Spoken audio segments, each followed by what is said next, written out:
Hi bro. Hi Shiva. ఎలా ఉన్నావు అని అడగలేను కూడా నేను అసలు యాక్చువల్లీ.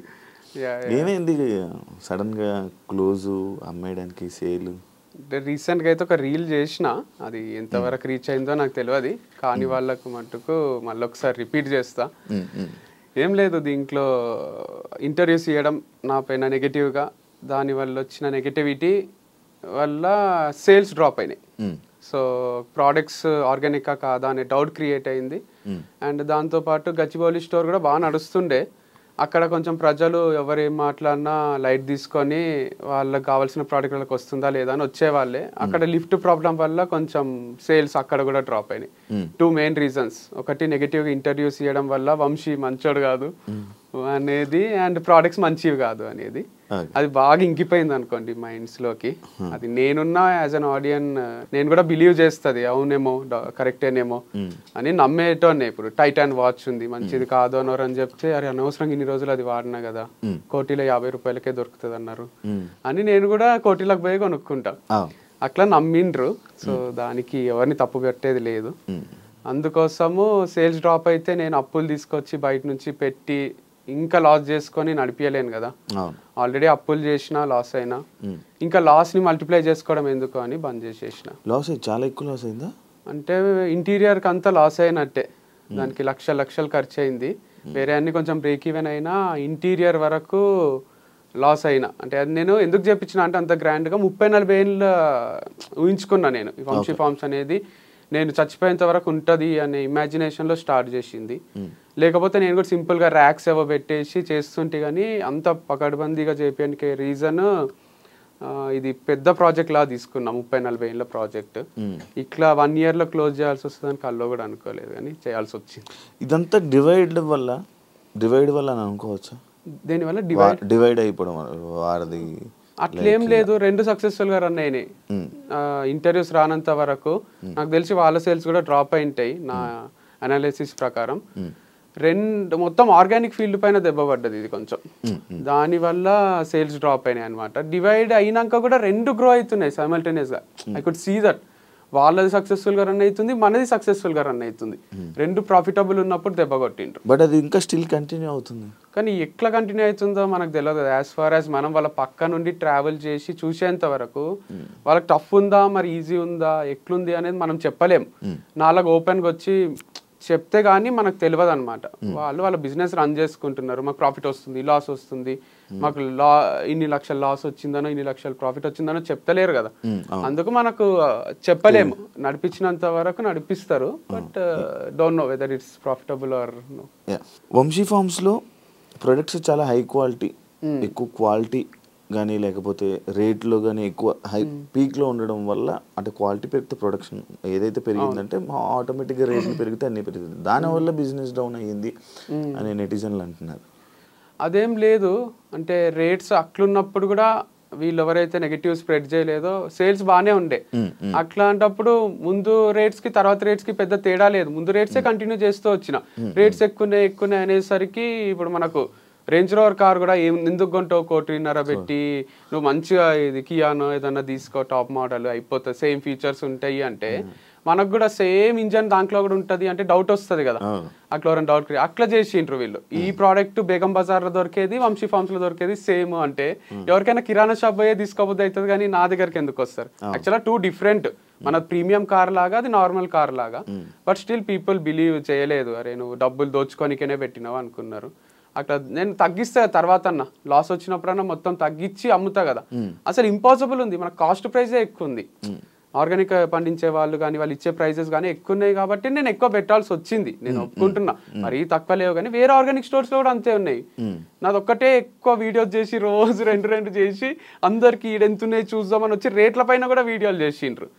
అట్లా మొత్తం అది కొంచెం బాగానే ఎఫెక్ట్ అయ్యింది. కాదు, ఇది ఎలా ప్రూవ్ చేయగలరు నార్మల్గా వంశీ? ఇప్పుడు టమాటా తీసుకో, నీ ఆర్గానిక్లో దీనికి బయట నార్మల్ దొరికే ఆనియన్కి ఈ రెండింటికి డిఫరెన్స్ ఎలాగా అంటే మనం ఒక నైట్ ప్యాంట్ కొంటాం, కోటీలు ఇట్లా రోడ్డు పైన క్లిప్ పెట్టి అమ్ముతుంటాడు, అడిడాస్ లో పోయి కొంటాం, రెండు పైన అడిడాస్ అనే రాసి ఉంటది. ఇది ఇట్లా పట్టుకొని చూస్తేనే డిఫరెన్స్ అర్థమవుతుంది. అట్లనే టొమాటో కూడా ఇది హైబ్రిడ్ ఉంటది కొంచెము, ఇది నాటు దానిలాగా ఉంటది. అండ్ దీనికి కొన్ని పుచ్చులు ఉంటాయి మన నాటు దానికి, ఇది ఆర్గానిక్ పండించిన దానికి, ఎందుకంటే పురుగులు మొత్తం చచ్చిపో కొంచెం తినేసి ఉంటాయి.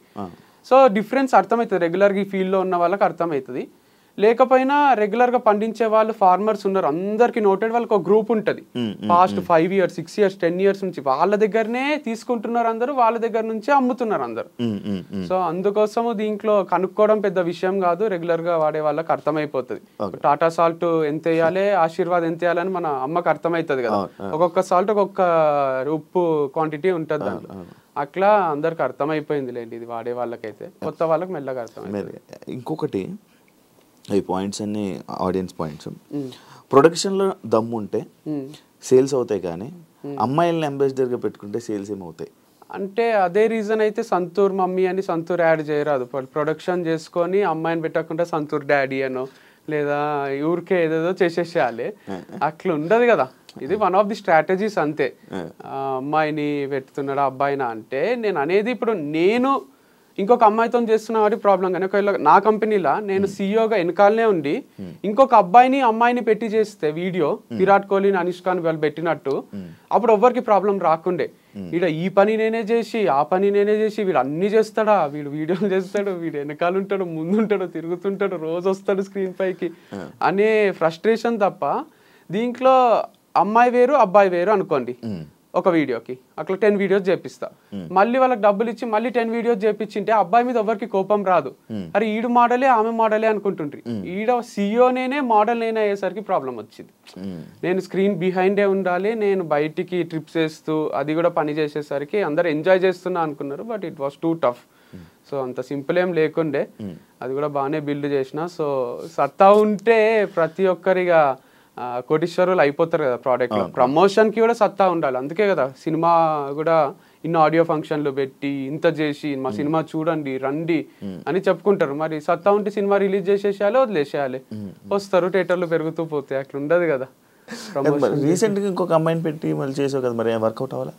వర్కౌట్ కాలేదు, మస్తు లాస్ వచ్చింది. ఊటీ పోయినాం కదా, జనరల్ అట్లా ఊటీ పోయి వీడియో చేస్తే మస్తు లక్షలు వస్తాయి నాకు సేల్స్. అక్కడ అయిన ఖర్చు కన్నా ఇక్కడ వచ్చే ప్రాఫిట్ ఎక్కువ ఉంటది. ఇప్పుడు అక్కడ ఖర్చు అవుతుంది, ఇక్కడ ఏమొస్తలేవు, అమ్మాయికి డబ్బులు ఇవ్వాలి, నేను డబ్బులు పెట్టుకోవాలి. ఒక్కొక్కసారి ఏడన్నా ఇక్కడ హోటల్లో టీ తాగుదామా అంటే ఏదన్నా రోడ్ పైన తాగితే బాగుంటది కదా, ఈ అమ్మాయి ఎందుకు ఆడ తాగుదామంటుందే అనిపిస్తుండే ఫీలింగ్. అంత టఫ్ టైమ్స్ కూడా ఉన్నాయి. అంటే 5 star హోటల్లో తినలేని పరిస్థితి, 3 star హోటల్లో కాకుండా రోడ్ పైన అమ్ముతారు చూడండి వీళ్ళు మన క్యాబ్ డ్రైవర్స్. నేను కూడా చాలా అక్కడ తిన్నా అన్నపూర్ణ స్టూడియోస్ లో, మంచిగా ఉంటది అది ఫ్రెష్ గా. ఎంత 150 130 అదే ఆంటీది కూడా ఒక ఫేమస్ అయింది, అది చాలా టేస్ట్ అనిపిస్తుంది. అమ్మాయిలు కొంచెం డిస్కంఫర్ట్ ఫీల్ అవుతారు కదా, కానీ అంత టఫ్ నడిచింది సిచ్యువేషన్. అంటే వీళ్ళకి హోటళ్లలో తినిపియలేక బయట ఎక్కడన్నా తింటే బాగుండు అన్నంత డబ్బు కష్టాలు వచ్చినాయి. అందుకు వీడియోస్ కూడా ఫార్మర్స్ ని కలవడం, డిఫరెంట్ ప్లేసెస్ కి పోవడం. తుని పైన హనీది ఒక వీడియో చేసిన, ఏం సేల్స్ వస్తలేవు, ఎవరు కొంటలేరు. సో అప్పుడు అనుకున్నా, అరే ఇది ఇట్లా కాదు, ఆపేసేయాలిగా. కాదు, ఇప్పుడు వేరే వాళ్ళు చేశారు, నీ మీద ఒక నెగిటివ్ స్ప్రెడ్ చేయడానికి బయటకు వచ్చి వీడియోలు చేశారు, వాళ్ళు మేబీ వర్కౌట్ అయ్యింది అనొచ్చు, నీకు సేల్స్ తగ్గిందంటే వాళ్ళది వర్కౌట్ అయ్యింది అనొచ్చు. మరి అలానే నీ గురించి నువ్వు చెప్పడం కానీ, లేకపోతే నీ దగ్గర ఉన్న అమ్మాయిలు కానీ ఎవరైనా వాళ్ళకి చెప్పి ట్రై చేయాలి, కానీ ఎండ్ చేయడం కరెక్టా? అంటే జిద్దులాగానే పోరాడినా చాలా రోజులు లేదు, గివప్ ఇయ్యరాదు, నేను గివప్ ఇచ్చే క్యాండిడేట్ కాదు. అందరు కూడా వంశీ అయితే గివప్ ఇయ్యర్లే, ఏదో ఒకటి చేస్తారులే అనే ఉంది, నాకు కూడా ఉంది. సో మొన్న రీసెంట్ గా ఒకటి 15 days బ్యాక్ ఇంటర్వ్యూలో కూడా అదే చెప్పింది, 30 years వరకు నడిపిస్తానే అన్న. కానీ ఎటు నుంచి చూసినా ప్రాబ్లమ్సే, ఒక నష్ట జాతకం ఉంటుంది చూడండి, ఒక శని పట్టుకొని అట్లా. ఈడ నడిపిస్తామంటే లిఫ్ట్ ప్రాబ్లం, ఆడ నడిపిస్తామంటే ఇది ఆర్గానిక్ కాదు అని ఒకరు ఇంటర్వ్యూ ఇస్తారు, లేదా అమ్మాయిలతో ఎందుకు చేస్తున్నావు అంటారు. అసలు నాకు ఒక ఫ్రీడమ్ లేదు, మొత్తం చుట్టుముట్టేసిండ్రు. 4 దిక్కుల నుంచి 4 ప్రాబ్లమ్స్ వచ్చి ఏం చేద్దామన్నా సరే. మన ఇంటర్వ్యూ చేసినాం అప్పుడు నేను మా అన్నయ్య, అప్పుడు ఫుల్ సేల్స్, అది 500K అట్లా పోయింది. పోయినన్ని రోజులు అరే వంశీ కరెక్టే ఉన్నాడు, కరెక్టే అమ్ముతున్నాడు, ఆ వీడియో ఆగిపోయింది, సేల్స్ డ్రాప్ అయింది. అట్లా ఎన్ని ఇంటర్వ్యూలు ఇస్తాం, ఎంత చెప్తాము. నేను సోలోగా చేసే వీడియోలు అవి ఎంత పోయినా కూడా వ్యూస్ ఎక్కువ వస్తున్నాయి, సేల్స్ వస్తలేవు. ఫేమ్ వస్తుంది, పైసలు వస్తలేవు. సో పైసలు లేకుండా ఫేమ్ ఏం చేసుకుంటాం? అందుకు ఒక రోజు డిసైడ్ అయినా, లేదు మళ్ళీ ఒకరు ఎవరన్నా ₹1,00,00,000 అప్పిస్తే తప్ప ఇది నడవది, మళ్ళీ ఒక ఇన్వెస్టర్ని పట్టుకొని ఇన్వెస్ట్ చేయించి ఆయనకు లాస్ చేయించి మనం లాస్ అయ్యే దానికన్నా నేను ఈజీగా నమ్మియగలను. సరే ఇన్వెస్ట్ చేయండి, మీకు నాకు షేర్ కూడా ఉంటుంది అది ఇది అని చెప్పి అందరికీ కూడా ఫ్రాంచైజీలు కూడా ఇవ్వచ్చు. నేను వచ్చి రోజు షాప్కి అడుగుతుండ్రి, మేము 20 లక్షలు ఇస్తాం, 10 లక్షలు ఇస్తాం, మాకు ఫ్రాంచైజీ టీ టైమ్ అవి పెట్టుకుంటారు. అట్లా నేను ఒక తక్కువనే పెట్టి నామినల్ ప్రైస్ 5 lakhs అట్లా అందరికి ఫ్రాంచైజీలు అమ్మేసింటే విజయమాల్యా అని పైసలు ఉంటుండేనేమో. ఎందుకంటే అంతమంది అడిగిండ్రు వైజాగ్ నుంచి, విజయవాడ నుంచి. చేస్తే ఏమైతుంది, అది నేను దగ్గర ఉండి చూసుకోలేను కదా. నిజంగానే కిరాణా షాప్ లో తెచ్చి అమ్మిండు అనుకోండి, వంశీ అమ్ముతున్నట్టు అయిపోతుంది. వంశీ ఫార్మ్స్ లో ఈ ప్రోడక్ట్ దొరికింది అని వస్తుంది కదా. నమ్మకం లేక ఇయ్యలేదు. సో డబ్బు సంపాదించుకొని దుబాయ్ పారిపోవచ్చండే గానీ అది నా ఇంటెన్షన్ లేకుండే. సో అది నమ్మకం కోల్పోయినాక ఫ్రాంచైజ్ కూడా ఏమి ఇస్తాం. మరి ఇప్పుడు ఈ ఫ్రాంచైజీని అమ్మేస్తున్నావు కదా, మొత్తం దాని వాటిలో ఉన్న ప్రొడక్ట్స్తో అమ్మేస్తున్నామా లేకపోతే? లేదు, ప్రోడక్ట్స్ ఎక్కువ ఏం లేవు. నేను లాస్ట్లో ఒక ఆఫర్ పెట్టిన 50% ఆఫ్ అని, ఆల్మోస్ట్ అయిపోయినాయి. అండ్ ఇది అమ్మేస్తలేను, క్లోజ్ చేస్తున్నా. ఈ పేరు మీద నడిపేయడానికి ఎవరికి అధికారం లేదు, వంశీ ఫార్మ్స్ అని. అది నా బ్రాండ్, నా ఓన్ బ్రాండ్. ఇది మొత్తానికి క్లోజ్ చేస్తున్నా అనమాట. ఏదైనా స్టార్ట్ చేయాలంటే ది ఎండ్, దీనికి చాప్టర్ ఎండ్ అయిపోయింది, మళ్ళీ రీస్టార్ట్ ఉండదు దీనికి. వంశీ ఫార్మ్స్ మళ్ళీ రాదు, మళ్ళీ ఉండదు. వంశీ ఫార్మ్స్ అనేది ఫౌండర్ వంశీ ఫార్మ్స్ కనుక్కున్నాడు, ఆ ఫౌండర్ చచ్చిపోలే కానీ వంశీ ఫార్మ్స్ చచ్చిపోయింది. సో దీనికి మళ్ళీ పుట్టుకుంటుంది, కెరోసిన్ పోసి అంటపెట్టేసినాం మనం, చెట్టు ఉంటుంది కదా అట్లా. దీనికి మళ్ళీ పుట్టుకనో మళ్ళీ అది పెరగడమో చెట్టులాగా ఉండదు, ఇట్స్ డెడ్ అంతే. అందుకే నాకు పరామర్శించిండ్రు ఫోన్ చేసి, అర్థం చేసుకున్న వాళ్ళు ఏడుస్తున్నారు ఫోన్లో, నాకు ఏడుపు వస్తలేదు. అది నేను పెయిన్ లేక కాదు, నాకు జనరల్ గా కూడా ఏడుపు రాదు. రఘవరన్ బీటెక్ లో వాళ్ళ అమ్మ చనిపోయిన తర్వాత వాడు ఎప్పుడో ఏడుస్తాడు చూడండి, అట్లా నేను ఎప్పుడో బర్స్ట్ అవుట్ అయినాక రిలీఫ్ వస్తుంది, నాకు ఇమ్మీడియట్ గా రాదు. ఇప్పుడు కూడా ఏడవాలనే ఉంది, ఇంటర్వ్యూలో వ్యూస్ కూడా వస్తాయి కదా, అయితే కూడా ఏడుపు వస్తలేదు అని పెయిన్ ఉంది ఫుల్. సో మా మమ్మ అయితే చాలా నాన్ స్టాప్ ఏడ్చింది. మొన్న ఊర్లో ఉంది అక్క వాళ్ళ దగ్గర గుంటూరులో, చాలా బాధ అవుతుంది బెట, అమ్మమ్మ కూడా ఏడుస్తూనే ఉంది నైట్ అంతా అది ఇది అంటే, ఏ లైట్ తీసుకోండి, మీరు కూడా స్ట్రాంగ్ ఉంటుంది. అది వాళ్ళు మాకు చెప్పడం, మేము వాళ్ళకి చెప్పడం. ఫ్రెండ్స్ కొందరు రిలేటివ్స్ కాల్ చేసి, ఒకరు చచ్చిపోతే ఎట్లా పరామర్శిస్తారో అట్లనే పరామర్శిస్తున్నారు, ఏం కాదు స్ట్రాంగ్ ఉండు, ఇంకా చచ్చిపోతున్నట్టు మన ఫ్యామిలీలో అంటే నిజంగానే అది నా బేబీ అనుకోండి. మీకు లాస్ట్ టైం కూడా చెప్పిన, నా బేబీ లాగానే, అంటే రియల్ బేబీ లేదు కాబట్టి అదే నాకు ఇట్లా పిల్ల లాగా అనిపిస్తుండే, చిన్నగా గ్రో అవుతున్నట్టు, డైలీ చూసుకోవడం. అక్కడ ఒక ఎనర్జీ కూడా స్ప్రెడ్ అవుతుంది. నేను పోయి ఇక్కడ వీడియో అక్కడ వీడియో చేయడం వల్ల అది ప్లేస్ ని ఓన్ చేసుకున్నట్టు అనిపిస్తుంది అనమాట. సో ఎమోషనల్ కనెక్ట్ ఉంటుంది. వేరే ప్లేస్ లో ఏదైనా మంచి ప్లేస్ లో ఇది వెళ్తుంది అన్న దగ్గరికి వెళ్ళి షిఫ్ట్ చేసి అక్కడ ట్రై చేయాలనిపించలే? అంటే చేయలేము. వంశీ అంటే కల్తీ ప్రోడక్ట్స్ అమ్ముతాడు, వంశీ అంటే ఎక్కువ రేట్లు పెడతాడు. యాక్చువల్గా నేను వారధి ఫార్మ్స్ టైంలో కూడా నాది ఒక వీడియో ఉంటుంది చూడండి, నా కాన్సెప్ట్ అంతా వేరుండే. Organic products at affordable prices ఉండే, ఆ చిన్న స్టోర్ సింపుల్ గా పెట్టుకొని దాంట్లో సింపుల్ ప్యాకేజింగ్ అంతా కొంచెం రేట్లు తక్కువ పెట్టి అట్లా ఇవ్వగలిగిన నేను. అప్పుడు కూడా 3-4 ఫార్మర్స్ దగ్గర తెచ్చి సేల్స్ కూడా తక్కువ ఉండే. తర్వాత ఇది బ్రాండ్ చాలా పెద్దగా అయిపోయింది వంశీ ఫార్మ్స్. అయింది కదా అని ఎక్కడి నుంచో బేగం బజార్ నుంచి తీసుకొచ్చి ఇవ్వలేదు, కానీ ఫార్మర్స్ అంతమంది లేరు కదా, ఫార్మర్స్ నుంచి ఎవరైతే తీసుకుంటున్నారో వాళ్ళ దగ్గర తీసుకోవడం వల్ల స్లైట్ గా ప్రైస్ వేరియేషన్ వచ్చింది. సో గచ్చిబౌలి ఆ ఏరియాలో వాళ్ళకి చూసేది క్వాలిటీ అండ్ హెల్త్, డబ్బులు చూడరు. సో అట్లాంటి ప్లేస్లో అమ్ముతే పోతుంది అనుకుంటే, లేదు నువ్వు మోసం చేస్తున్నావు, నువ్వు తక్కువ రేట్కి తెచ్చి ఎక్కువ అమ్ముతున్నావు అని స్ప్రెడ్ చేయడం వల్ల వాళ్ళకు కూడా ఒక చిన్న డౌట్ చాలు కదా, ఏ పొంతి ఇది మంచి లేదంట. ఒకవేళ హస్బెండ్ కొందామన్నా వైఫ్ వద్దంటది, వైఫ్ కొందామన్నా హస్బెండ్ వద్దంటాడు. సరే పోదాం పా ఇక కొందాము అని వస్తే లిఫ్ట్ ఉంటుంది ఆడ. అది పెద్ద స్టోర్ పెట్టిన రోజులు కూడా ఉంచలేనట్టున్నావుగా. ఏది ఇప్పుడు వంశీ ఫార్మ్స్ ఉంది, ఫస్ట్ ఓపెన్ అయింది May 31 ఓపెన్ చేసావు. జూన్ జూలై అది ఓపెన్ చేయడానికి ముందు నుంచి నువ్వు వీడియోలు చేసావు, నేను ఇది అవుతుంది, ఈ వర్క్ అవుతుంది, ఆ వర్క్ అవుతుంది. ఎన్ని నెలలు చేసావు మొత్తం? ఇది మార్చ్ లో స్టార్ట్ చేసిన, April May June July August September October November December 10 months లో. అంటే హాఫ్ మంత్స్ తయారు చేయడానికి అయింది, హాఫ్ మంత్స్ క్లోజ్ చేయడానికి అయింది. కానీ అది ఇంపాక్ట్ ఏమో 6 ఏళ్ళకి సరిపడా క్రియేట్ అయింది, ఇంకెక్కువనే అయింది. ఎందుకంటే ఎక్కడ పోయినా, మొన్న వేరే ప్లేసెస్ కి పోతున్నా, ఎక్కడ ఏ ఊరికి పోయినా కూడా గుర్తుపట్టని వాళ్ళు లేరు. అది చర్చ అయింది లేండి, వంశీ ఫార్మ్స్ కరెక్టా, వంశీ చేసేది కరెక్టా. మొన్న మా మామ వాళ్ళు కూడా అంటున్నారు, ఆడపిల్లతో చేస్తే ఏమైతుంది అసలు, ఎవరికి ఏం ప్రాబ్లం అని మా మామ అంటున్నారు. అంటే తప్పేముంది, గర్ల్తో చేయరాదు అని ఇక్కడ రాజ్యాంగంలో రాసి ఉందా అసలు? ఎందుకు కాదు మరి ఆ అమ్మాయి ఎందుకు పగబట్టింది మీద? దాని తర్వాత మళ్ళీ ఒక ఇంటర్వ్యూ కూడా పడినట్టుంది. ఎవరు ఇచ్చిండ్రు? ఇంకొక అమ్మాయి, ఏ అమ్మాయి? రిపోర్టర్, లైక్ ఆమె యాంకర్. పగేం పట్టలేదు ఇక, వాళ్ళకి ఏదో ఉంటది కదా, అంటే ఏదో ఒక వ్యూస్ కోసం. ఇష్యూ ఏం కాలేదు అసలు. అప్పుడు మనం మాట్లాడుకున్నదే, యాంకర్స్ ఎందుకు ఓవర్ ఎక్సైట్ అవుతున్నారు, వంశీ ఇట్లా తిరుగుతాడా, వంశీ ఇట్లనా అట్లనా అని ఎందుకు అంటున్నారు, వాళ్ళకి ఏమైనా చూసిండ్రా మన దగ్గర నుంచి, ఒకరు చెప్తే నమ్మేస్తారా అని అట్లా అనేసరికి వాళ్ళకు మా మమ్మల్ని కూడా ఏదో అంటున్నారు అని వాళ్ళు ఇక మళ్ళీ ఇంటర్వ్యూలు చేసుకున్నారు అంతే. అర్పిత అనేది తీసుకుని రావడం జరిగింది రీసెంట్గా. ఆమె నేను అడిగా, లైక్ నేను పర్సనల్గా కూడా అడిగాను, ఆఫ్ కెమెరా అడిగా, ఆన్ కెమెరాలో కూడా అడిగాను. సేమ్ ఆన్సర్, యా కరెక్ట్గా ఉంటాడు వంశీ ఇది అది అని కరెక్ట్గా అని చెప్పింది.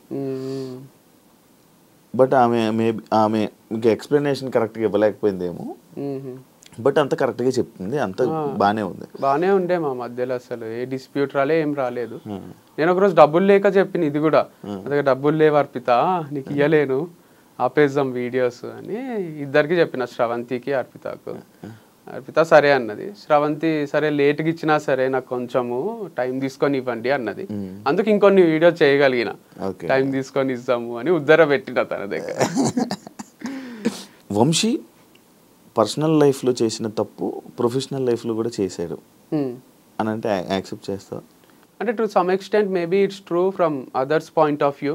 బట్ నేనైతే every day in day out పని తప్ప వేరే ధ్యాస లేకుండే. నాకు పని చేస్తూనే ఉన్నా, మీరు అబ్జర్వ్ చేస్తే కూడా ఒక్కరోజు కూడా వీడియో రాకుండా లేదు.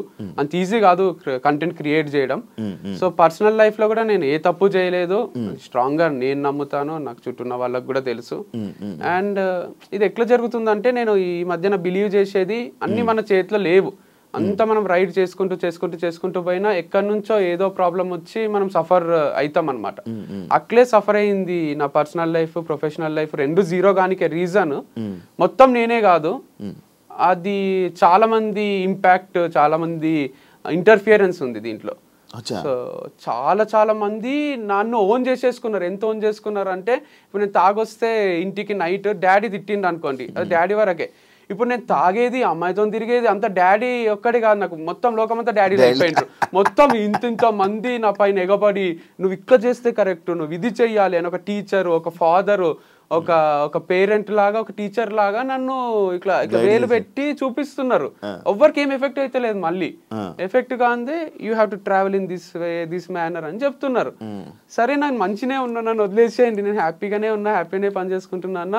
నువ్వు హ్యాపీగా ఉంటే మేము చూడలేము అట్లా, నువ్వు ఏడవాలే, నీకు డివర్స్ అయింది, నువ్వు వంశీ ఫామ్ పెట్టుకొని కూడా క్లోజ్ చేసుకొని నువ్వు ఏడవాలే, అయితేనే మాకు ఆనందం అని కొంతమంది అనుకున్నారు. ఆడికి కూడా చాలా మంది సపోర్ట్ చేసే వాళ్ళు కూడా ఉన్నారులేండి, అందుకే నడిచింది ఇన్ని రోజులు. కాకపోతే కొందరికి ఆ రోల్ తీసుకోబుద్ది అయింది, ఫ్యామిలీ మెంబర్ రోల్, నాకు సాక్షించే రోలు. సో ఎందుకు అట్లా చాలా ఓన్ చేసుకున్నారు లేండి. నన్ను బయట కూడా వంశీ గారు అన్నారు, వంశీ సార్ అన్నారు, ఏమన్నారు, హే వంశీ, హాయ్ వంశీ అనే పలకరిస్తారు. వాళ్ళకి రోజు చూసి వాళ్ళు ఇంట్లోనే ఉంటున్నా నేను అన్నట్టు అనిపిస్తుంది అనమాట. వేరే వాళ్ళు షాక్ అవుతారు, మా ఫ్రెండ్స్, నీ ఫ్రెండారా ఆయన, ఏంది వంశీ హాయ్ అంటాడు అంటే, అంతే అందరు అట్లే పలకరిస్తారు ఫామ్కి వచ్చిన వాళ్ళు కూడా. కాదు, ఏదైనా ఇంకొక ఈ ఫేమ్తోని వేరే బిజినెస్ ప్లాన్ చేస్తూ చేయడానికి ప్లాన్ చేయడం వల్ల లైక్ ఇది ఆపేస్తున్నావు అని కూడా అనుకుంటున్నాను. నేను కమెంట్స్ ఏం చదవలేదు వీడియోకి కూడా, అట్లేం లేదు, అట్లా ఐడియా ఉండింటే బాగానే ఉంటుండే, ఏం ఐడియా లేదు. సో యాజ్ ఆఫ్ నౌ అయితే 1 వీక్ నుంచి బ్రేక్లోనే ఉన్నా. నెక్స్ట్ ఏం చేయాలనేది అయితే ఎవరైనా క్వశ్చన్ అడిగినా కొంచెం ఇరిటేషనే వస్తుంది. జాబ్ వదిలేసి ఇంట్లో కూర్చుంటారు చూడండి, అట్లే ఉంది పరిస్థితి. సో ఖాళీ ఉన్నా, ఎందుకంటే వైఫ్తో స్పెండ్ చేద్దామంటే వైఫ్ లేదు, ఫామ్స్తో స్పెండ్ చేద్దామంటే ఫామ్ లేదు. ఎవరితో స్పెండ్ చేయాలన్నా అందరికి భయం సృష్టించిండ్రు కొంతమంది, వంశీతో జాగ్రత్త అని కూర్చొని చూపిస్తారు చూడండి. సో అట్లా ఒక మనుషులల్లో ట్రావెల్ చేద్దామన్నా ఒక నాకే కన్ఫ్యూజన్ ఉంది. ఇంట్లో కూర్చుందామంటే డిప్రెషన్ వస్తుంది. సో ఇంటర్వ్యూ రూమే బాగుందని ఇంటర్వ్యూ ఇస్తున్నా. అందరినీ మోటివేట్ చేసే మీరు ఈ విషయంలో లైక్ ఇప్పుడు ఏదైతే మీ లైఫ్లో జరుగుతుందో అందులో ఫెయిల్యూర్ అయ్యారు, దీన్ని మీరు ఏం చెప్పాలనుకుంటున్నారు? దీంట్లో గ్రేట్ లైఫ్ లెసన్ ఉంది. నాకే కాదు, నన్ను నా గురించి మాట్లాడిన వాళ్ళకు అందరిది ఒక చాప్టర్ లాగా తీసుకుంటే ఇంతకన్నా మోటివేషన్ ఒకటి ఉండదు. అంటే చెప్పాల్సిన అవసరం లేని మోటివేషన్. ఒక పర్సన్ హైలో స్టార్ట్ అయ్యిండు, మ్యారేజ్ వీడియోస్, మ్యారేజ్ అవి ఫుల్ వ్యూస్ వస్తుండే, మా ఫోటోలకు ఫుల్ లైక్స్ వస్తుండే. తర్వాత డివర్స్ అయినాక నువ్వు వేస్ట్గా నువ్వు అది ఇది హీరోలా చూసిన వాళ్ళే జీరోలా చూసిండ్రు. మళ్ళీ ప్రొఫెషనల్గా కూడా అందరు హీరోలా చూసిండ్రు, లాస్ట్కి జీరోలా చూసిండ్రు.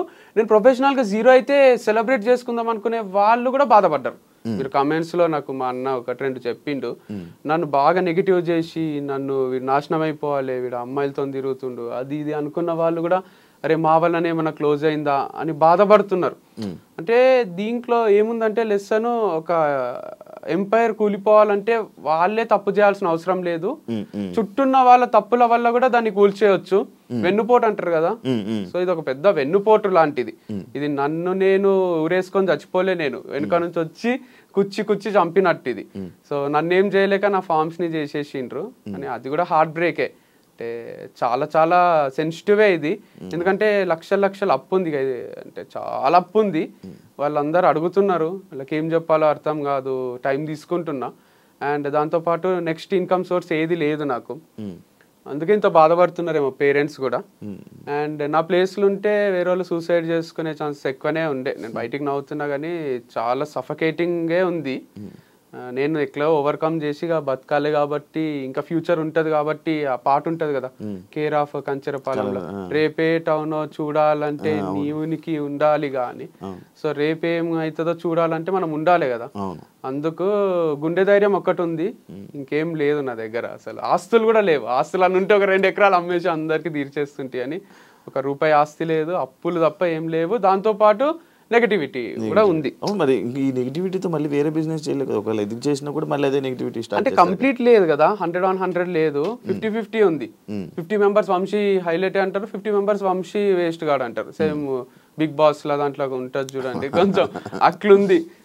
యునానిమస్ గా లేదు, కాకపోతే నేను అంత క్లాసులలో అక్కడ యునానిమస్ చూస్తుంటే 100 పిల్లలు ఉంటే 98 మంది సార్ హైలైట్ చెప్తాడని మంచి అట్లుంటుండే. కాదు, ఇప్పుడు నువ్వు ఏదైనా వేరే బిజినెస్ పెట్టావనుకో, మళ్ళీ ఇదే పోట్లు, ఇవే పాయింట్లు, ఇవే కామెంట్లు, ఇదే బ్యాడ్ చేస్తే ఏం చేస్తావు? అందుకే ఆలోచిస్తున్నా వెనకాలండి నడిపియాలా అని. నేను ఆన్ స్క్రీన్ రాకుండా దాచుకొని వెనకాల ముందు వేరే ఫేస్ ని పెట్టి వేరే హీరోనో హీరోయిన్ అట్లా చేయాలి. లేదా ఇదంతా వద్దు అనుకొని వేరే ఏదైనా జాబ్ చేయొచ్చు, లేదా ఇంకో వ్యవసాయం కనపడకుండా చేయొచ్చు. అంటే జాబ్ అంటే ఫ్లెక్సిబుల్ గా మనకు తగ్గట్టు ఏదన్నా నెలకు 5 లక్షలు ఇచ్చిండ్రు అనుకోండి, 8 గంటల జాబ్ ఉంది అనుకోండి, చేయగలను. అంటే అప్పులు తీర్చేంత వరకు చేసేస్తా. సో అది ఒక 2 years చేసి అప్పులన్నీ తీర్చి తర్వాత ఏదైనా స్టార్ట్ చేసుకుంటా. నెలకు 5 లక్షలు 2 years పని చేయాలి, అప్పుడు తీర్చదు అప్పు. అందుకంటే 60 లక్షలు దాంట్లో ఒక 10 లక్షలు నా ఖర్చులు పోయినా ₹1 కోటి అప్పు అనేది తీరిపోతుంది. ₹1 ఉంది అప్పు ఆల్మోస్ట్ ఉంది. సో 50 లక్షలు వరకు ఒక ఇన్వెస్టర్కే ఉంది, ఇంకా కూడా లక్షలు ఉన్నాయి వేరే వాళ్ళకు. బాగానే అయినాయి కానీ ఏమో దీని వల్ల ఏమైనా వచ్చే ఉన్నాయి ఇప్పుడు ఈ సేల్? ఏం లేవు, చిల్లర పైసలు రావడమే. ఓనర్ ఒకటి ఏమైనా అడ్వాన్స్ తిరిగిస్తే అది హెల్ప్ అవుతుంది. 6 నెలలు అడ్వాన్స్ ఉంది వాళ్ళ దగ్గర, 1 నెల నేను ఇయ్యలేదు, ఇంకో 5 నెలలు ఉంది. వాళ్ళు కూడా ఏమో అంటున్నారు, చూడాలి. మరి 5 నెలలు ఉన్నది అంటే నడిపించాల్సింది ఒక 5 నెలలు అలాగా. అట్లా ఒప్పుకుంటలేరు, ఇయ్యో నడిపియో అంటున్నారు. ఇప్పుడు మనం అమౌంట్ పే చేసి కరెంట్ మంత్ది కూడా నడిపియమంటున్నారు. 5 నెలలు ఉంది కానీ నడిపించుకుంటాము అంటే అట్లా ఒప్పుకుంటలేరు. మీ పేరెంట్స్ లైక్ డౌట్ జనరల్గా, లైక్ ఇప్పుడు మీ పర్సనల్ లైఫ్లోనే ఫెయిల్ అయ్యి మళ్ళీ ప్రొఫెషనల్ ఇలా ఫెయిల్ అయ్యి ఇలా మీ ఫ్యామిలీ మెంబర్స్ కానీ మీ పేరెంట్స్ కానీ ఏం రియాక్ట్ అవుతున్నారు, ఏమంటున్నారు అని? అంటే it's not over until it's over. వాళ్ళకు కూడా తెలుసు వంశీ చాలా strong character, hill bounce back strongly అని అందరూ నమ్ముతున్నారు, జనాలు కూడా నమ్ముతున్నారు. ఎందుకంటే ఒక చాప్టర్ ఎండ్ అయింది, బుక్ అంటే ఒక చాప్టర్ కాదు కదా, 100 చాప్టర్లు ఉంటాయి, దాంట్లో ఒక చాప్టర్ ఎండ్ అయితే ఎండ్ కాదు కదా. కాకపోతే ఫెయిల్ అనేది కూడా ఫస్ట్ అంతా సక్సెస్, తర్వాత అంతా ఫెయిల్, మళ్ళీ సక్సెస్, మళ్ళీ ఫెయిల్, మళ్ళీ ఒకటి స్టార్ట్ చేసి ఈసారి ఇక ఫెయిల్యూర్ లేకుండా ఎండ్ వరకు దీన్ని తీసుకుపోవాలన్నమాట. ఏదన్నా మనం అనుకుంటే అవుతుందా? కాదు కానీ అనుకోవాలి కదా, అనుకోకుంటే అసలే కాదు, స్టార్టే కాదు. కాకపోతే ఇది ఒకటి ఉంది గట్టిగా నాకు అర్థమైంది ఏంటంటే నేచర్ ఒకటి ఉంది, మనము మంచిగా ఏదైనా చేస్తుంటే ఏదో ఒక డిస్టర్బెన్సెస్ క్రియేట్ అవుతున్నాయి, అంటే మన ప్రమేయం లేకుండానే అవుతున్నాయి, యాక్సిడెంట్ లాగా ఉందన్నమాట ఇది. సో అట్లాంటి యాక్సిడెంట్లు చాలానే జరుగుతున్నాయి. అప్పుడు అనిపిస్తుంది అరే దేనికోసమో ఏమేమో చేస్తున్నాం, అంతా క్యాల్కులేటెడ్గా బతుకుతున్నాం, కానీ ఏదో ఒకటి వచ్చి ఎఫెక్ట్ కొడుతుంది. ఏం చేయాలో అని కూడా ఒక్కొక్కసారి అనిపిస్తుంది. అంటే నిజంగానే దేవుడు ఉన్నట్టున్నాడు, పవర్ ఉన్నట్టుంది, నేచర్ ఉన్నట్టుంది, అది మనల్ని చూస్తుంటదేమో, దిష్టి తగులుతుందేమో. అందరూ మొన్న ఒకసారి సాంగి టెంపుల్ పోతే నాకు అసలు వీటిపైన పెద్ద నమ్మకం ఉండకుండే చిలక జ్యోతిష్యం చెప్తారు కదా, ఆయన అది కార్డు తీసి చిలక జ్యోతిష్యం చెప్తున్నాడు. చూసి నాకు పెళ్ళైన విషయం చెప్తున్నాడు, నాకు డివర్స్ అయిన విషయం చెప్తున్నాడు, మీకు మళ్ళీ 2సారి పెళ్ళి అవుతుంది అంటున్నాడు. చాలా ఒకసారి అని అందం అనుకున్నా, వీడియో చూసి చెప్పాడు అదే అనుకున్నా ఫ్యాన్. కానీ ఆయన అసలు చాలా ఏజ్డ్ పర్సన్ ఉన్నాడు, ఆయన ఏం గుర్తుపట్టినట్టు లేడు, వెరైటీ ఉన్నట్లేండి. ఆయన ఫ్యాన్ అయితే అర్థమైపోతుండే. ఆయన అదొకటే కాదు, ఇంకా వేరే వేరే కూడా నిజాలు చెప్తున్నాడు. ఇక హిందీ ఇంత పవర్ ఉంటుందా అంటే వేరే వాళ్ళ పక్కన వాళ్ళు నా ఫ్రెండ్స్ అంటున్నారు దాంట్లో ఏదో ఫార్ములా ఉంటదంట, రాశులు అవి సరే. అది పోని మహాబలేశ్వర్ పోయినా, ఆడ చెయ్యి చూసి ఆయన నాకు ఎవరి వల్ల ప్రాబ్లమ్స్ వస్తాయి, ఏమైతుంది, నీ దగ్గర అందరు డబ్బులు ఉన్నాయి అనుకుంటారు కానీ నీ దగ్గర లేవు అని north Indian palmist same Prabhas లాగా చెయ్యి చూసి మొత్తం చెప్తున్నాడు. ఇట్లా కళ్ళ కట్టినట్టు నువ్వు మనసులో ఒక నంబర్ అనుకో, నువ్వు మీ అమ్మ పేరు అనుకో, ఏ నంబర్ అనుకున్నావు నేను చెప్తా అని నేను మనసులో అనుకున్న నంబర్ అయినా బయటికి చెప్తున్నాడు. ఇక అంతకన్నా విచిత్రం ఉంటుంది. మళ్ళీ నంబర్ ఏదో 1 to 10 కూడా కాదు, 1 to 30 మధ్యలో ఒక నంబర్ అనుకో నేను చెప్తా అంటున్నాడు మనసులో.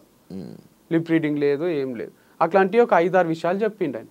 అప్పుడు జాతకాల మీద దీని మీద ఇదంతా నిజంగా ఉన్నట్టుంది, వీళ్ళు చాలా పవర్ఫుల్లే ఉన్నారు. రాధేశ్యామన్ సినిమా తీసిండు కదా, అది నిజంగానే ఉన్నట్టున్నాడు. అట్లాంటి ఫేమస్ పామిస్ట్ అని అనిపించింది. చేతి రాతలు, తలరాతలు మంజునాథ సినిమాలో అయినా కనిపిస్తుంది చూడండి, ఇటు వస్తాడు నెక్స్ట్ అని. అట్లా ఉన్నారు ఆ పవర్ కనుక్కునేటోళ్ళు, ఫ్యూచర్ ప్రెడిక్ట్ చేసేటోళ్ళు ఉన్నారు అనమాట. పాస్ట్ చెప్తున్నారు, ఫ్యూచర్ చెప్తున్నారు వాళ్ళు. నీకు రాధేశ్యామ్ సినిమా నచ్చుతుందా?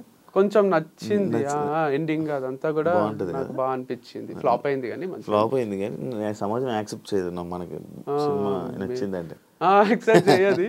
కాకపోతే అది కొంచెం క్రియేటివ్ అనిపించింది. జిల్లు డైరెక్టర్ కదా రాధాకృష్ణ. కర్మని నమ్ముతావా? ఇప్పుడు నమ్ముతున్నా, నా కర్మ నమ్మాల్సి వస్తుంది. ఏం చేయాలన్నా కూడా ఇంతకన్నా వర్స్ట్ కర్మ వనకన్నా ఉంటుందా అనిపిస్తుంది ఒక్కొక్కసారి. ఏం చేసినా, ఎటు నుంచి చేసినా ఏదో ఒకటి సక్సెస్ అవుదాం అనుకున్నా, ఎటు నుంచి ఒక దగ్గర నుంచి ఏదో ఒకటి వస్తుంది, గివప్ ఇయ్యాల్సే వస్తుంది. గివప్ కూడా ఇయ్యరాదు అని పోరాడుతున్నా, కానీ దానివల్ల పైసలు ఖర్చు అవుతున్నాయి తప్ప ఇంకేం వచ్చేది లేదు. సో పర్సనల్ లైఫ్ కూడా చాలా ఇష్టం ఉంటుండే, భార్య, 2 పిల్లలు, వాళ్ళు స్కూల్కి పోవడం, ఏవో ఎంచుకున్నా, అది లేదు. వంశీ ఫార్మ్స్ కూడా సరే ఇది ఉంటుంది ఇక మనకు డబ్బులు వస్తాయి, ఇట్లా చేసుకోవాలి అట్లా చేసుకోవాలని ఏవో ప్లానింగ్స్ ఉండే, అది లేదు. ఒకరోజు ఊరికే డిఫెండర్ కొంటున్నా అని పెట్టిన, ఎట్లుంటుందో రియాక్షన్ చూద్దామని. అందరు అప్లోళ్ళందరూ ఫోన్ చేసి డిఫెండర్ కొంటున్నావా మాకు ఇవ్వకుండా అని, లే ఊరికే పెట్టిన 2 years తర్వాత కొందామని అని చెప్పిన. వేరే వాళ్ళు కూడా అనుకున్నారు, బ్రాండ్ అంబాసిడర్స్ వాళ్ళు వీళ్ళు కూడా కొనేస్తున్నారు ఆంటీ, బాగా వస్తున్నట్టున్నాయి సేల్స్ మా వల్ల అనుకున్నారు, కానీ అక్కడ ఏం వస్తలేవు అసలు. సరదా టెస్ట్ వేసావా? ఊరికే ఇట్లా రియాక్ట్ అయితే సమాజం చూద్దామని వేస్తే దానికి వీడు మా పైసలు తీసుకొని డిఫెండర్ కొంటాడు అని ఫీల్ అయినట్టున్నారు. నేత్ర దగ్గర నుంచి ఏమైనా కాల్ వచ్చిందా ఈ వంశీ ఫార్మ్స్ క్లోజ్ చేస్తున్నావా అని చెప్పి క్వశ్చన్స్? లేదు అసలు రాలేదు. కాల్ ఏం కావాలి మెసేజ్ అంటే మేము టచ్ లోనే లేము. పోస్ట్ డివర్స్ ఒక్క సెకండ్ ఒక్క రోజు కూడా టచ్ లో మధ్యలో ఉండే వాళ్ళు ఏం నా మధ్యలో కూడా ఎవ్వరు మాట్లాడలేదు అసలు. జస్ట్ మా ఫ్రెండ్స్, రిలేటివ్స్ కొంతమంది ఫోన్ చేసిండ్రు అంతే. వంశీ ఉన్నాడా పోయిండా అని తెలుసుకుందామని. మీ వైఫ్ ఈ పాపము ఇలా తగలడం వల్ల ఈ ఫామ్ హౌస్ ఇలాగ అయ్యింది. ఎక్స్ వైఫ్ దాని ఈ పాయింట్కి మీరు ఇచ్చే సమాధానం?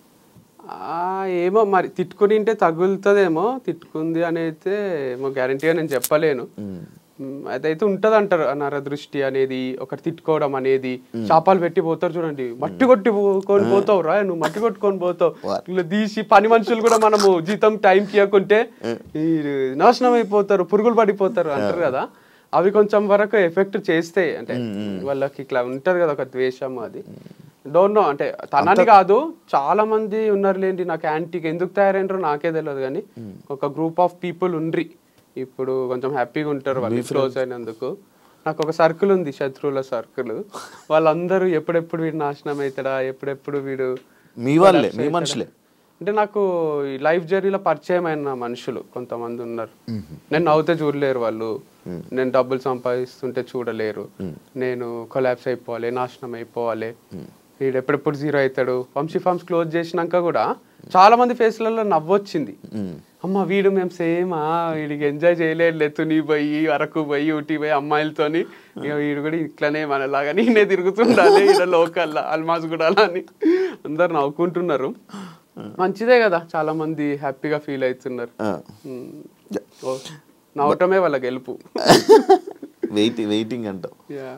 ఈగో వల్లనే వంశీ ఇలా అయ్యాడంటే? ఈగో ఏముంది లేదండి దీంట్లో అసలు 1% కూడా ఈగో కాదు, కమిట్మెంట్ అంతే. అది మనం ప్రూవ్ చేసుకోవాలి, కాన్ఫిడెంట్గా ట్రావెల్ చేయాలి, డబ్బులు సంపాదించుకోవాలి, ఇల్లు కట్టుకోవాలి, అట్లా ఆ కాన్ఫిడెన్స్ తప్ప నాకు ఎవరితో పర్సనల్ ఈగో లేదు. అండ్ ఏమీ లేదు. ఈగో ఉంటే వేరేనే ఉంటుంది. ఈగో ఉంటే నడిపిస్తుంటే ఒక మంచి ఇన్వెస్టర్ని పట్టుకొని ఈగో కోసం అన్నా దీన్ని ఏడుకో తీసుకుపోదామని మళ్ళీ ట్రై చేస్తుంటే, కానీ 1% కూడా ఈగో లేదు అసలు. అన్న గైడెన్స్తో, అన్న సపోర్ట్తో వంశీ ఇలా చేస్తున్నాడు అనే పాయింట్కి సపోర్ట్ ఉంది డెఫినెట్గా. బట్ ఇట్లా ఏదో చేసేసేయో, అందరిని మోసం చేసేసేయో, ఆర్గానిక్ ప్రోడక్ట్స్ అని చెప్పి వేరే అమ్మేసేయో, ఇట్లాంటి సపోర్ట్ కాదు కదా, మారల్ సపోర్ట్ ఉంది. మూడు పక్క నుండి ఎప్పుడన్నా మానిటరీగా డబ్బులు ఏమైనా కొన్ని అవసరం పడితే ఇవ్వడము, లేదా మారల్ సపోర్ట్ నేను లో అవుతున్నప్పుడు వంశీ లైట్ తీసుకో అని చెప్పడం, అంతవరకే ఉన్నాడు తప్ప మా అన్న సపోర్ట్ చూసుకొని చేయడానికే. ఇప్పుడు మా అన్న ఏమి చీఫ్ మినిస్టర్ కాదు, ప్రైమ్ మినిస్టర్ కాదు. మా అన్న నాకు ఒక బ్రదర్, కొండంత ధైర్యం ఉంటది అంతవరకే తప్ప నా దగ్గర పవర్ ఉంది అని ఏం చేస్తలేను నేను. లాయల్ కస్టమర్స్ ఉంటారు కదా ఇప్పుడు నీకు, మరి వాళ్ళు ఏమంటున్నారు? బాధపడుతున్నారు, ఇప్పుడు అడుగుతున్నారు అంట. వాళ్ళకి సపరేట్ గా వాళ్ళ కోసం నువ్వేమైనా ఇలా ప్రొడక్ట్స్ పంపడం అలాంటి ప్లాన్ ఏమైనా ఉందా? అంటే అది కన్సిస్టెంట్గా క్లారిటీ లేదు దాంట్లో. వాళ్ళు కూడా ఒకరోజు తీసుకుంటారు, కూరగాయలు లేవా అండి తెప్పియండి అంటారు, నెక్స్ట్ వీక్ వాళ్ళే రారు. ఎందుకంటే వాళ్ళకి దసరాకో దీపావళికో బంధువులు ఫోన్ చేస్తే వెళ్ళిపోతారు. అరే వంశీ ఏమైపోతున్నాడో అని ఆలోచించారు వాళ్ళు. వాళ్ళ సరదాలో వాళ్ళు ఉంటారు. ఎంత లాయల్ ఉన్నా కూడా వాళ్ళకు పర్సనల్ లైఫ్ ఉంటుంది. వాళ్ళు ఏం చేయాలంటే నాకు ముందే అడ్వాన్స్ పే చేయాలి. ఎంత లాయల్ ఉన్నా వాళ్ళు ఒక 1 yearకి మేము నీకు అండగా ఉంటాము నడిపియ్యు అని వాళ్ళు ఏమైనా అప్పిచ్చో అడ్వాన్స్ పే చేసో నా కూరగాయలు అన్ని తీసుకుంటే డెఫినెట్గా నడిపిస్తా. కానీ చాలాసార్లు చూసిన వస్తారు, కూరగాయలు అయిపోయినాయి అంటారు, తెప్పియండి ఎక్కువ అంటారు. ఎక్కువ తెప్పించిన రోజు ఎవరు రారు, వర్షం పడితే కూడా రారు, గొడుగు పట్టుకొని ఇంట్లోనే ఉంటారు. ఆ రోజు నేను లాస్ అవుతాయి కదా, ఆ లాస్ ఎవ్వరు కనిపించదు. బయట నడిపిస్తావా నార్మల్గా? బయట అంటే లైక్ నువ్వు ఇప్పుడు ఆన్లైన్ కాకపోతే ఆన్లైన్ చిన్నగా అంటారా, చిన్నగా మీ దగ్గర నుంచి కానీ లేకపోతే ఎక్కడి నుంచో అయినా లాస్ వస్తుంది. ఇది చాలా క్రిటికల్ బిజినెస్ ఉంది కూరగాయల బిజినెస్ అనేది. వాళ్ళు గంపలలో తెచ్చి రోడ్ పైన పెట్టుకొని అమ్ముతారు చూడండి, వాళ్ళకి ఒకటే క్లిక్ అవుతుంది. ఇది వాళ్ళకి ఇన్వెస్ట్మెంట్ ఉండదు, ఆ ప్లేస్ కి రెంట్ కట్టాల్సిన అవసరం ఉండదు. తెస్తారు, కొన్ని అమ్ముకుంటారు, కొన్ని వేస్ట్ అయితే లాస్ట్ లో చీప్ ఇచ్చేస్తారు, వెళ్ళిపోతారు, వాళ్ళకి కొంతవరకు మిగులుతుంది. మనము నడిపియాలంటే ఒక రోజు ఎక్కువ ఒక రోజు తక్కువ, దీంట్లో బ్యాలెన్స్ క్రియేట్ అయితే లేదు అసలు. చాలా చాలా డేంజరస్ ఉంది. దానికి తోడు అట్లేదన్నా చేద్దామా అంటే బయట నుంచి నెగటివ్, వీడు బేగం బజార్లను బయట కూరగాయల మార్కెట్లను కూరగాయలు తెచ్చి ఆర్గానిక్ అని చెప్పి అమ్మేస్తున్నాడు అని అంటున్నారు. సో బయటనే కొంటారు కదా అట్లాంటప్పుడు. మరి నీకు ఇప్పుడు ఇన్ని రోజులు ఇచ్చిన రైతుల పరిస్థితి ఏంటి వంశీ? తీసుకోవద్దు అదే ఫీల్ అవుతున్నారు, అవసరం లేవు డబ్బులు, నువ్వు 6 నెలల తర్వాత ఇయ్యు, మా దగ్గర తీసుకో అంటున్నారు. కానీ ఆ కూరగాయలు ఒక్కదాంతో నడే అందరు ఇవ్వాలి ఇక నాకు హనీ గీ అన్ని సరుకులు మొత్తం అందరూ ఉద్ధరిస్తే నడిపిస్తా. కానీ మళ్ళీ మీకు తిరిగిస్తానో లేదు చెప్పలేను నేను డబ్బులు, ఎందుకంటే దీనిపైన చాలా ఫ్యాక్టర్స్ ఆధారపడి ఉన్నాయి. రెంట్ కూడా కట్టేసేయండి ఎవరో ఒకరు, మరి గచ్చిబౌలి స్టోర్కి 6 నెలలు కట్టేస్తే గివప్ ఇచ్చినందుకు ఫీల్ అయిన వాళ్ళందరూ నాకు ఏమైనా సపోర్ట్ చేయాలనుకుంటే అప్పులు తీర్చేసి రెంట్లు కట్టేసి, మీకు ఎక్కడైనా ఎకరాల భూములు ఉంటే చాలా మందికి, మేమంటే అన్న అమ్ముకున్నాం, కానీ మీకున్న వాళ్ళు అరే వంశీ బాధపడితే మేము చూడలేము, కళ్ళల్లో నీళ్ళు వస్తున్నాయి అనడం కన్నా, నాకు అన్నిళ్ళు తుడవడం కన్నా ఎప్పటికీ రాకుండా చూసుకోగలరు మీరే రెంట్లు కట్టి సరుకులు ఇచ్చేసేస్తే నేను కూడా ఎంజాయ్ చేస్తా. మళ్ళీ తుని పోయి ఊటీ పోయి మీరు అనుకున్నట్టు అమ్మాయిల ఫామ్ నడిపిస్తా. అమ్మాయిల ఫామ్ అయితే పోట్లే. ఇప్పుడు స్టాఫ్ని ఎప్పటి నుంచి ఆపేసావు? ఎంతమంది స్టాఫ్ ఉండే? స్టాఫ్ ఒక 10 to 15 members ఉన్నారు. ఏమని చెప్పినా ఇట్లానే చాలా కోషిష్ చేసిన, చాలా స్ట్రగుల్ అవుతున్నా కదా, మీకు కూడా తెలుసు కదా అని చెప్పిన. అందరు సపోర్టివ్ ఉన్నారు. వాళ్ళకు ర్యాపిడోలు స్విగ్గీలు నడుపుకునే వాళ్ళు కూడా ఉన్నారు దాంట్లో. మీరేం ఫీల్ కాకండి సార్, మేము ఏదో ఒకటి చూసుకుంటామని అంటున్నారు. సో నేను కూడా చెప్పిన శాలరీస్ అయితే అందరికి ఇచ్చేసిన, తర్వాత కూడా మీకు ఎప్పుడన్నా ఇబ్బంది అయినా నేను ఉంటా, లేదా 1-2 monthsలో మళ్ళీ ఏదో ఒకటి స్టార్ట్ చేస్తా, అప్పుడు మీ అవసరం ఉన్నా మీరు రావచ్చు మళ్ళీ అని చెప్పిన. వాళ్ళ కళ్ళ నీళ్ళు వస్తున్నాయి. మొన్న కార్ సర్వీసింగ్ చేపిస్తుంటే ఇట్లా నన్ను పట్టుకొని ఏడవ బుద్ధి అవుతుంది అందరికి. ఇక నేను కొంచెము ఏడవలేక వాళ్ళని ఒక్కరినే ఏడిపియలేక ఆగిపోయినా కానీ టప నీళ్లు కారుతున్నాయి వాళ్ళకు. అందరికి ఒక హార్ట్ బ్రేక్ ఉంది లేండి. ఇది నేను ఇట్లా చెప్తుంటే సింపుల్గా ఉంది కానీ ఇది చాలా ఫ్యామిలీస్ కి ద్రోహం చేసిండ్రు. ఎవరు చేసిండ్రో కానీ నా ఒక్క ఫ్యామిలీకి అనుకుంటున్నారు కానీ 10 ఫ్యామిలీల అంటున్నారు. ఉసురు తగలదా అంటే వీళ్ళతో తగులుతుంది కదా. రైతులు ఐఫార్మ్స్ అయినా ఫోన్ చేసిండు మార్నింగ్, మాట్లాడుతున్నాడు నాతో, మీకు ఎటువంటి సపోర్ట్ అయినా నేను చేస్తా, ఒక షాప్ ఉంటుందిలేండి ఇక్కడ ఆర్గానిక్, మీకు ఉద్దర కూడా ఇస్తా, నేను కూరగాయలు తీసుకోండి, ఇంకా మీ దగ్గర ఉన్నవన్నా కొంటా, వంశీ ఫార్మ్స్ అయితే క్లోజ్ చేయకండి, అట్లీస్ట్ ఆ ఇంజాపూర్లో ఫామ్ అన్నా నడిపియండి. లేదు సార్ అప్పులు ఉన్నాయి, ఈ రెంట్లు కట్టలేక, మీకు తెలియదు పరిస్థితి చాలా ఘోరంగా ఉంది అని నేను చెప్పిన. ఓకే ఓకే అన్నాడు. ఈ థాట్ నీకే వచ్చిందా? ఏవిది ఈ క్లోజింగ్? నాకే వచ్చింది. మా అన్నతో డిస్కస్ చేసిన, మమ్మీతో, అందరికి ఇష్టం ఉంది క్లోజ్ చేయడం. ఫస్ట్ మీ అన్నకే? ఫస్ట్ నాకే వచ్చింది. నీకు వచ్చింది అంతా మీ అన్నకి? ఫస్ట్ నువ్వు మీ అన్నకే మమ్మీకి చెప్పిన. ఫస్ట్ అమ్మకి చెప్పు. అమ్మ వేరే రోజులు ఉంటుంది, మమ్మీకి పోయి ఇట్లా నేను క్లోజ్ చేద్దాం అనుకుంటున్నా అంటే, యాక్చువల్గా మమ్మీకి కూడా అదే ఉంది. దగ్గర నుంచి చూస్తుంది, ఇంకా ఆ సరుకులు ఏం పోక, అవి బియ్యంలో పురుగులు అయ్యి అట్లా అన్ని స్టాక్ కూడా అట్లే ఉండిపోయింది. ఇదంతా ఏంది, క్లోజ్ చేస్తే బాగుండు వంశీ అని అనుకుంటుంది. అనుకున్న టైంలో నేను చెప్పిన మంచి డిసిజన్ ఏరా అన్నది. తర్వాత మా అన్నకు చెప్పిన, మళ్ళీ ఒక 1 month పోస్ట్పోన్ చేసిన, చూద్దాం ఇంకేమైనా మిరాకిల్ జరుగుతుందేమో, ఏదైనా టర్న్ అవుతుందేమో, టర్నింగ్ పాయింట్ వస్తుందేమో, ఇది ఎక్కడికో పోతుందేమో అని బాగా ట్రై చేసి 100% ఇచ్చిన తర్వాతనే లేదు ఇక కాదు, ఇది క్లోజ్ చేయాల్సిందే ఉంది, లేకపోతే ఇంపాసిబుల్ ఉంది అనిపించింది. ఎందుకంటే 1,32,000 రెంట్ లేవు నా దగ్గర, వాళ్ళు ఇచ్చి నడిపి అంటారు. ఇప్పుడు 5 months అడ్వాన్స్ ఉంది కదా, నేను ఇంకా 2 months తర్వాత ఇస్తా సార్ అంటే వాళ్ళకు నువ్వు ఇవ్వాల్సిందే అంటారు. అడ్వాన్సే కరెక్టే వాళ్ళ పాయింట్ కూడా, కానీ నా దగ్గర డబ్బులు లేవు కదా, మీ లిఫ్ట్ వల్ల ప్రాబ్లం వచ్చింది, వీళ్ళ వల్ల ప్రాబ్లం వచ్చి కొంచెం టైం ఇవ్వండి అంటే వాళ్ళకు ఓపిక లేదు. నేనేం చేయాలో నాకు అర్థం కాలేదు. మరి ఎవరు అడ్వాన్స్ అంటే కొత్త వాళ్ళు ఎవరైనా రెంట్కి వస్తే ఇస్తామన్నారు. ఇప్పుడు లిఫ్ట్ పనిచేస్తుంది, సో ఎవరన్నా వస్తే వాళ్ళు రెంట్కి తీసుకుంటే మన పైసలు మనకి ఇస్తారంట.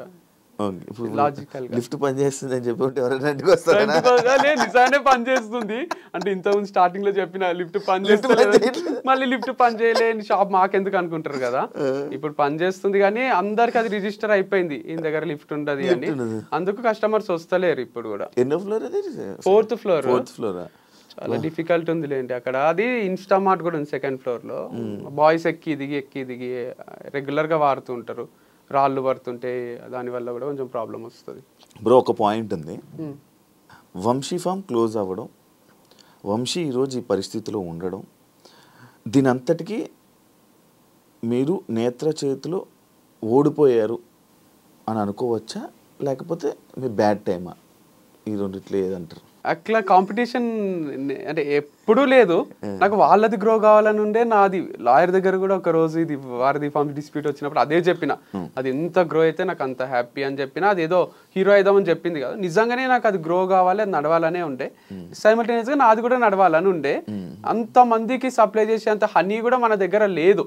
యాక్చువల్గా వాళ్ళకు మన కాంపిటీషన్ ఎందుకు లేదు అంటే, ఎప్పుడు వస్తుంది కాంపిటీషన్, మన దగ్గర కొని వాళ్ళ దగ్గర కొనుక్కుంటే, వాళ్ళ దగ్గర కొని మన దగ్గర వాళ్ళ దగ్గర కొంటే కూడా ఇంకా హనీ సప్లై చేయాలంటే ఇంకొక వంశీ ఫార్మ్స్ వారధి ఫార్మ్స్ కాకుండా ఇంకొక కిరణ్ ఫార్మ్స్ శివ ఫార్మ్స్ అని స్టార్ట్ చేస్తే కూడా మనం అన్ని సప్లై చేయగలుగుతాం. కొన్ని కూరగాయలు ఉన్నాయి, కొంచెం హనీ ఉంది దీంట్లో. కాబట్టి అసలు మాకు మధ్యలో కాంపిటీషన్ లేదు, ఇది ఓడిపోయినట్టు కాదు, లైఫ్ ఇక్కడికి అయిపోదు. సో ఇంకోటి ఏదన్నా చేస్తా కాబట్టి అసలు ఆ క్లెయిమ్ లేదు నాకు, అరే ఇదేదో లాస్, నేను పర్సనల్గా దీన్ని నడిపించలేకపోయినా ఉంది తప్ప వాళ్ళు నడిపిస్తున్నారు అది పోయింది అనేది ఎప్పుడూ లేదు నాకు. వాళ్ళు నడిపిస్తేనే హాయి నాకు. ఇంకా ఇందాక నేను నార్మల్గా ఫ్లోలోనే మీ వైఫ్ అనగానే ఎక్స్ వైఫ్ అని మెన్షన్ చేస్తాను. ఇది నేను వేరే వాళ్ళ నుంచి నేర్చుకున్నా. నా వైఫ్ అనే మాట్లాడుతుంటే నేను, వాళ్ళు ఎక్స్ వైఫ్ అని వాళ్ళు మెన్షన్ చేస్తున్నారు. ఎవరు ఒక ఆడపిల్లతో మాట్లాడినా స్పెసిఫిక్ ఆడపిల్లలతోని వాళ్ళకే నచ్చలేదు. నా వైఫ్ ఉంటుండే కదా, ఇట్లా మేము ఇట్లా పోతుంటే ఆ ప్లేస్కి అయితే అంటే వైఫ్ కాదు ఎక్స్ వైఫ్ అంటే నాకు నువ్వు అంటానే అది గుర్తొచ్చింది, ఓహో వైఫ్ కాదు ఎక్స్ వైఫ్ అని నేను ఇక్కడ వాడిన అనమాట అంతే. సో నాకు అది ఎక్స్ హస్బెండ్ ఎక్స్ వైఫ్ అని ఎప్పుడు రాకుండే. పెళ్లి చేసుకుంటా చేసుకోను, బాగుంది లైఫ్ ఇట్లా. మొన్న శివ మన వేరే శివ ఉంటాడు కదా ఆయన ఆదాన్ టీవీలో చేస్తాడు, ఆయన అడిగినప్పుడు చేసుకుంటా అని చెప్పిన. అప్పుడు అట్లా ఉండే ఒపీనియన్, కానీ చాలా చాలా అమేజింగ్ ఉంది లైఫ్. సింగిల్ లైఫ్ ఇంత బాగుంటుందా అనిపిస్తుంది. ఒకప్పుడు లవ్ చేసి అంత బాగుంది లవ్ అని అనిపించిండే, కానీ లవ్ ఉంటే లవ్వే ఉంటది, మనకు పైసలు ఉంటే ఏముండే అని కూడా రియలైజ్ అయినది. ఒక డ్రగ్ లాగా పెళ్లి కూడా ఒక డ్రగ్. వైఫ్, పిల్లలు, వాళ్ళ రెస్పాన్సిబిలిటీస్, వాళ్ళని స్కూల్కి దింపాలి. ఆ టైంలో మనకు ఒక్కొక్కసారి ఈవినింగ్ ఫ్రెండ్స్ వస్తారు, రామమ్మ పార్టీ చేసుకుందాం క్రికెట్ ఆడదాం అంటే వైఫ్ ఇట్లా చూస్తుంది, ఏడిపోతావు రాపోయి స్కూల్లో దింపుపో పిల్లల్ని లేదా తీసుకురాపో అన్నట్టు చూస్తుంది. అది మన రెస్పాన్సిబిలిటీ అయిపోతుంది. చిల్ గా ఫ్రీగా అందరు సింగిల్స్ ఇట్లెందుకు ఎంజాయ్ చేస్తుండ్రు పబ్బులల్లా బార్లల్లా ఆడ ఈడ అనేది ఇప్పుడు రియలైజ్ అవుతున్నా నేను, ఇంత బాగుంటది ఆ సింగిల్ లైఫ్ అని. సో నేను ఎవరికైనా అడ్వైజ్ చేయాలన్నా అదే ఇస్తా, పెళ్లి చేసుకోకండి. ఇక మనకు సపోర్టింగ్ వైఫ్, నువ్వు ఎక్కడికన్నా పో, నువ్వు గోవా పో, ఒక 10 రోజులు ఉండు, ఇక్కడ నేను ఇంటిని మేనేజ్ చేస్తా, నువ్వు ఎంజాయ్ చెయ్యు, అదే నాకు కావాలి, నీ ఆనందమే నాకు ముఖ్యము అనే వైఫ్ దొరికితే చేసుకుంటే తప్ప నన్ను ఇడిచిపెట్టి ఒక్కని గోవాకి పోతావా, ఇంటికి రా నీకు ఉంటది అని తలుపులేసేసే వైఫ్ ఉంటే వేస్ట్. సో అట్లా వైఫ్స్ లేరు కాబట్టి వైఫ్ లేకపోవడమే బెటర్. కరెక్టా? 100% కరెక్ట్. ఎందుకంటే ఎక్స్ప్లోర్ చేస్తున్నా లైఫ్ని, ఎక్కడ ఏ యాంగిల్లో ఆలోచించినా క్రికెట్ ఆడుతున్నా, వైఫ్ ఉంటే ఆడలేను. ఎప్పుడన్నా బార్కో పబ్కో పోబుద్ది అయితే పోవచ్చు. వైఫ్ ఉంటే ఇంట్లో ఏం చేస్తుందో ఏందో అని మెసేజో కాలో ఉంటుంది, మైండ్ పనిచేయదు. ఒక్క పెగ్గు తాగేది 4 తాగేస్తాం, ఇక్కడ ఒక్క పెగ్గుకే 4 పెగ్గులంతా ఎక్కుతుంది. సో వైఫ్ లేకపోవడం అనేది ఒక గ్రేట్ ఆపర్చునిటీ మనుషులకు. సో చేసుకోకండి. వాళ్ళకు కూడా హస్బెండ్ లేకపోవడం చాలా ఆపర్చునిటీ, ఎందుకంటే వాళ్ళకి ఏదో సీరియల్ ఏదో చూడాలని ఉంటుంది. ఆమ్లెట్ వేసుకొని రాపో, ఎందుకు ఊరికే కూర్చున్నది ఇంట్లో అంటారు. వాళ్ళకి ఫ్రస్ట్రేషన్ వస్తుంది, వీడు డబ్బులు సంపాదిస్తున్నాడు కాబట్టి ఇట్లా నా పైన డామినేట్ చేస్తున్నాడు అనిపిస్తుంది. దాని బదులు వాళ్ళు కూడా పెళ్లి చేసుకోకుండా అట్లా ఎంజాయ్ చేస్తూ గడిపేస్తే అయిపోతుంది, ప్రెషర్ ఫ్రీ లైఫ్ ఉంటుంది. లేకపోతే ఒక జైల్ లాగానే పెళ్లి జీవితం, అంటే ఒక టైప్ సఫకేషన్, ఒక రూమ్ లో బంధించినట్టు ఉంటుంది అది. బ్రో ఇప్పుడు నీ గచ్చిపల్లి ఫర్నిచర్ యాక్చువల్లీ అదే చాలా కాస్ట్లీ, చాలా మంచి ఫర్నిచర్ అమ్మేస్తున్నాం, ఎవరు కొంటలేరు అది. అది ఎందుకంటే ఫిక్స్డ్ ఉంది అది గోడలకు, అది డిస్మాంటిల్ చేసి వేరే దగ్గర తీసుకొని ఫిక్స్ చేసుకునేటట్టు పూర్తిగా లేదు. ఒకవేళ నేనే దాని షాప్ తెరవాలంటే జాగ్రత్తగా తీసి ఇంకో షాప్ లో పెట్టుకోవచ్చు కొంతవరకు. అది అట్లుంచి అట్ల రెంట్కి తీసుకొని దానికి అయిన ఖర్చుల ఒక 60% 50% నాకు ఇచ్చినా చాలా హెల్ప్ అవుతుంది. అది ఎవరు తీసుకుంటారు, ఎందుకంటే అవి సెంట్రల్ ఏసీలు ఉన్నాయి, ఇట్లా అంత ఫిక్స్ చేసిండ్రు, తీస్తే కంప్రెసర్ ఏదో పోతుంది అంట. అవి తీసుకొని పోయి కొనుక్కునేటట్టు లేదు పరిస్థితి, దానికే ఉంచి. ఎందుకంటే రాగ్ ఇచ్చిండ్రు మనకి, ఇట్లా రాళ్ళు మొత్తం స్తంభాలు, దాన్ని అంత ఇట్లా చేపించినాము. అదేదో మనము ఇట్లా ఇప్పి స్క్రూలతోని తీసుకుపోయి వేరే దగ్గర ఫిక్స్ చేసుకునేటట్టు లేదు, బందోబస్తు ఉంది ఇట్లా మొత్తం. మరి వాటికి వస్తుందా ఏమైనా నీకు? అంటే వస్తుంది, కరెక్ట్ చేస్తే అయితే అది ఒక 30-40 లక్షల మధ్యలో ఖర్చు అయింది. 20 లక్షల ఇచ్చి తీసుకోవచ్చు. ఎవరన్నా అదే షాప్ పెట్టుకునేటోళ్ళు, అక్కడ ఏమైనా శారీస్ అమ్మాలనుకున్నా, లేదా ఇంటీరియర్ బాగుంది కదా లైటింగ్ అంతా, ఒకవేళ ఏం లేదు లేకపోతే వదిలేస్తావా? అంటే అవన్నీ తీసుకోపోయి ఏదైనా మార్కెట్లో ఏమంటారు, ఒక మార్కెట్లో అమ్మేసి ఒక 2-3 లక్షలకు ఇట్లా పాత చోర్ బజార్లో అమ్మేసేయాలి వీటిని. ఇంకేం తీస్తా కొనేసి ఎవరైనా తీసేసుకుంటే బెటర్. అంటే 20 లక్షలు వస్తుంది ఎవరైనా తీసుకుంటే, లేకపోతే 2 లక్షలు వస్తుంది. అట్లుంది. చేపించేటప్పుడు 40 లక్షలు, కొంటే 20, ఎవరు కొనుక్కుంటే 2, అంటే 38 లక్షల్లో వస్తుంది. అట్లుంది. ఇన్నాళ్ళు, ఎన్ని రోజులు, ఎన్ని ఇయర్స్ నేను నమ్మి నీ తోడు ఉండి నీకు సపోర్ట్ చేసి నీకు స్టాండ్ తీసుకొని ఉన్న నీ ఫాలోవర్స్ కానీ లేకపోతే నిన్ను నమ్మి ఉన్న ప్రేక్షకులకి ఎవరికి ఏమైనా చెప్పాలనుకుంటున్నాను? చాలా థ్యాంక్స్. నాకు వాళ్ళ ఫ్యామిలీ మెంబర్స్ లానే. ఎట్లాంటి ఫ్యామిలీ మెంబర్స్ అంటే, నాకు నేను అన్నట్టు ఫాదర్ ఫిగర్లు, టీచర్స్, నన్ను రూల్ చేసేవాళ్ళు నాకు అంత నచ్చరు. నువ్వు ఇట్లనే బతుకు, ఇట్లనే చెయ్యని. వీళ్ళు ఎట్లా అంటే మా అన్నలాగా అక్కలాగా ఫ్రెండ్లీగా ఉంటారు నాతోని. నేను ఇక్కడికి ఇంటర్వ్యూకి వచ్చే ముందు కూడా కొన్ని మెసేజెస్ చదివి, కొన్ని రోజుల నుంచి చదువుతలేను. అందరూ అన్న వంశీ ఫార్మ్స్ క్లోజ్ చేస్తున్నావా, డోంట్ వరీ అన్న, యుల్ కమ్ బ్యాక్ అన్న, యుల్ డోంట్ గివ్ అప్ అన్న, ఇదన్నా అదన్నా అని చాలా మంది మెసేజ్లు చేసిండ్రు. చాలా సంతోషం అవుతుంది, ఇంతమంది మన గురించి ఆలోచిస్తుండ్రు. అక్కడ గచ్చిబౌలి దగ్గర మీ హోర్డింగ్ చూస్తుంటే డైలీగా ఉండదా అది అని డైజెస్ట్ చేసుకోలేకపోతుండ్రు. సో వాళ్ళందరే నన్ను ఇట్లా నిలబెట్టిండ్రు. సో వాళ్ళందరి వల్లనే ఇన్ని రోజులు నన్ను నడిపించగలిగిన. ఇంకొక బిజినెస్ స్టార్ట్ చేసినా నేను 100% సక్సెస్ అవుతా. అది మళ్ళీ నా స్టైల్లోనే చేస్తా, ఎవరో స్టైల్లో చెయ్య నేను. సో అంటే బిజినెస్ లా అంటే ఐడియా అయితే వచ్చింది కదా. సో ఏదైనా ఐడియా వస్తే అంటే బిజినెస్ ఐడియా వచ్చింది, ఎట్లా చేయాలి బిజినెస్ అని. ఏ బిజినెస్ చేయాలో ఐడియా వస్తలేదు. సో వచ్చిన తర్వాత మళ్ళీ స్టార్ట్ చేస్తే మళ్ళీ వీళ్ళే కొంటారు, మళ్ళీ నన్ను సపోర్ట్ చేస్తారు, కొనని వాళ్ళు కూడా కొంటారు. ఎందుకంటే ఈసారి అఫోర్డబుల్ ప్రైజెస్ లో ఉంటాయి అన్ని మన దగ్గర. మీకు కావాల్సినట్టే మిడిల్ క్లాస్ వాళ్ళ కోసమే స్టార్ట్ చేసిన అప్పట్లో. తర్వాత తెలియకుండా అది ప్రీమియం అయిపోయి హై క్లాస్ వాళ్ళకి అయిపోయింది. సో నా ఫాలోవర్స్ అందరు కూడా మిడిల్ క్లాసే ఉంటారు కాబట్టి ఈసారి వాళ్ళని ఉద్దేశించి తక్కువ ప్రైస్ లో ఏదన్నా స్టార్ట్ చేయాలని అనుకుంటున్నాను. Good, super bro, thank you so much. Thank you Shiva. Thank you so much. And ఇంకా నువ్వు ఏదైతే మరిచి చేయాలనుకుంటున్నావు మంచి సక్సెస్ అవ్వాలని, నీ గురించి ఇంకా ఆడియన్స్ తెలిసి నీ గురించి తెలుసుకొని ఆ నెగిటివిటీ పోతుందని అనుకుంటున్నా, పోవాలని కోరుకుంటున్నా. ఇంటర్వ్యూ ఇచ్చినందుకు thank you so much. And all the best నీకు further. Thank you so much bro. చూసారు కదా ఇంటర్వ్యూ. ఇంకో గెస్ట్తో మళ్ళీ మీ ముందుకు వస్తాను. అంతవరకు సీ యూ, బాయ్.